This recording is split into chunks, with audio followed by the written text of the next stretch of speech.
Hello বগুড়াবাসী, আমরা আছি হলো বগুড়া নার্সিং হোম সংলগ্ন সেউজগাড়ি সূত্রপুর রোডে।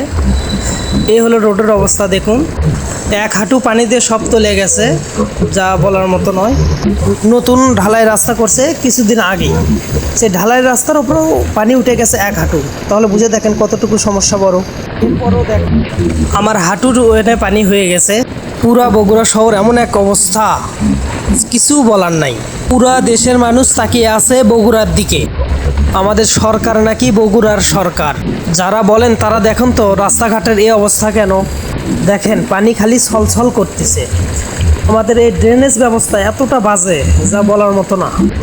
ড্রেন নাই, কিছু নেই, শুধু ইটের গাঁথনি ছাড়া কিছু দেখতে পাচ্ছেন, কিছুই নেই। এখন আপনাদের কাছে আমার প্রশ্ন, যারা বলেন যে আদৌ কি আমাদের এটা হলো বগুড়ার সরকার, যদি তাই হতো, আমাদের অন্য চোখেই দেখতো, তাহলে আমাদের বগুড়ার রাস্তাঘাট এই অবস্থা হতো না, জলাবদ্ধতা হতো না, আর এরকম পানি থাকতো না রাস্তায় রাস্তায়। এখানে কোনো সিস্টেম নাই, কোনো ব্যবস্থা নাই, কোনো ড্রেন নাই, কোনো উদ্যোগ নাই, কিচ্ছু নেই। এভাবেই চলছে বছরের পর বছর। তাহলে এখন এটার সমাধান কি? আরও একটা বিষয় আমরা দেখতে পেলাম, সেটা হলো কি, এই এইচএসসি পরীক্ষার্থীরা পরীক্ষা দিতে যাচ্ছে, এভাবে বৃষ্টিতে ভিজে পুড়ে সব শেষ হয়ে গেছে। এভাবে কি পরীক্ষা নেওয়াটা যৌক্তিক? আমার মনে হয় পরীক্ষা নেওয়াটা ঠিক হচ্ছে না।